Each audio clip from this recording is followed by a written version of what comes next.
নমস্কার।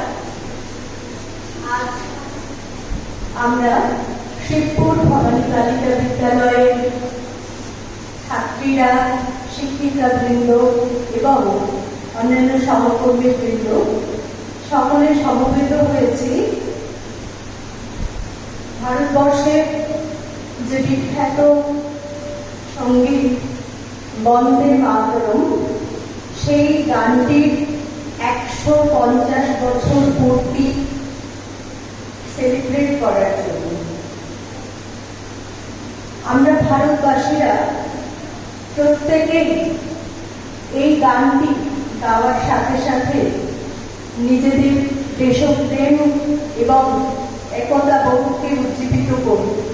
তাই এই সংক্ষিপ্ত অনুষ্ঠানের মাধ্যমে আজকে আমরা এই গানটির 150 বছর পূর্তি উদযাপন করতে চলেছি।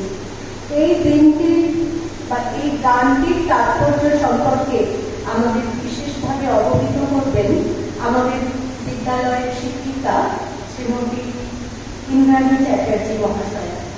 ইন্দ্রাণীকে মঞ্চে আসার জন্য অনুরোধ করছি।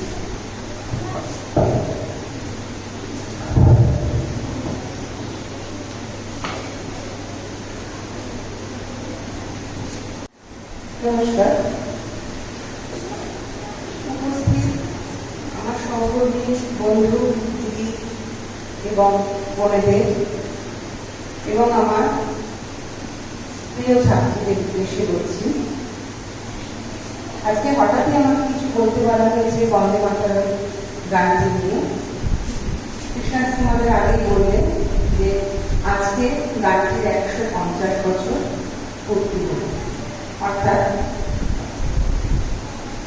1875 খ্রিস্টাব্দে 7ই নভেম্বর এই গানটি বঙ্কিমচন্দ্র চট্টোপাধ্যায় রচনা করেছেন।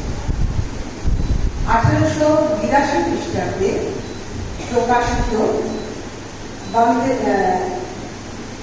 আনন্দমঠ উপন্যাসে এই গানটি প্রথম প্রকাশিত হয়।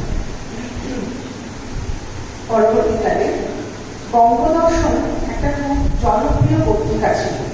সেই পত্রিকায় এই গানটি, বন্দে মাতরম গানটি এবং আনন্দমঠ উপন্যাসটি ধারাবাহিকভাবে প্রকাশিত হয়েছিল।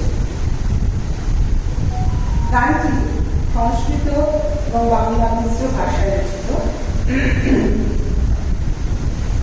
গানটির প্রেক্ষাপট যদি আমরা দেখতে চাই তাহলে দেখব সেই সময় ব্রিটিশ শাসন চলছে ভারতবর্ষে। দুর্দণ্ড তথা ব্রিটিশ শাসন, অত্যাচার সবকিছু চলছে। পাশাপাশি চলছে ভারতকে স্বাধীন করা অক্লান্ত প্রচেষ্টা। এইরকম একটা পটভূমিকা জানিয়ে বঙ্কিমচন্দ্র চট্টোপাধ্যায় রচনা করলেন বন্দে মাতরম সঙ্গীত। এটি ভারতীয়দের উজ্জীবিত করার জন্য, স্বাধীনতা সংগ্রামীদের মনে সাহস আনার জন্য এবং মাতৃভূমির প্রতি শ্রদ্ধা ও ভালোবাসাকে প্রকাশ করার জন্য গানটি রচিত হয়েছিল। গানটি খুব জনপ্রিয় হয়েছিল এবং এটি স্বাধীনতা সংগ্রামীদের একটি হাতিয়ারে পরিণত হয়েছিল বলা যেতে পারে। তারা কোনো কাজ করার আগে এই বন্দে মাতরম মন্ত্রটি উচ্চারণ করে। বন্দে মাতরম কথাটির অর্থ মা তোমাকে বন্দনা।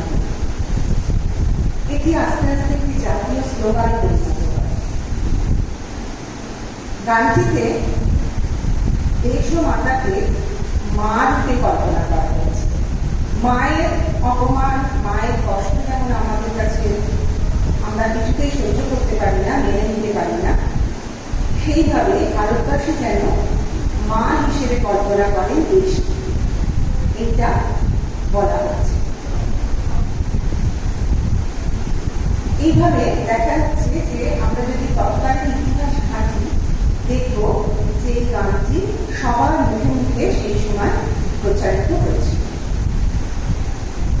1896 খ্রিস্টাব্দে জাতীয় কংগ্রেসের অধিবেশনে এই গানটি প্রথম রাজনৈতিক পটভূমিতে গাওয়া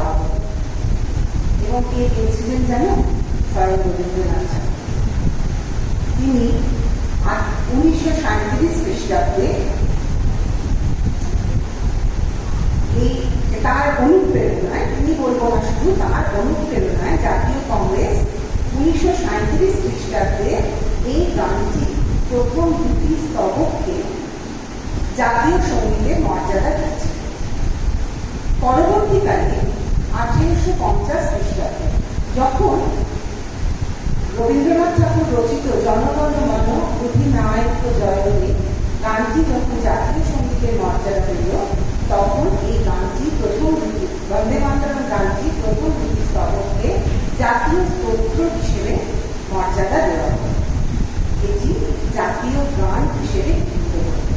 এবং তোমরা সবসময় মনে রাখবে যে জাতীয় সঙ্গীত জনগণ মন এবং জাতীয় গান বন্দে মাতরম একই মর্যাদা রয়েছে। 1909 খ্রিস্টাব্দে ঋষি অরবিন্দ ঘোষ এই গানটিকে মাদার আই গো টু থি এই শিরোনামে ইংরাজিতে অনুবাদ করেছে। আমি এখানে আমার বক্তব্য শেষ করছি। আমার সম্পূর্ণ শ্রদ্ধা, পূর্ণ শ্রদ্ধা এবং ভালোবাসা জানিয়ে বন্দে মাতরম সঙ্গীত জীবন। বন্দে মাতরম।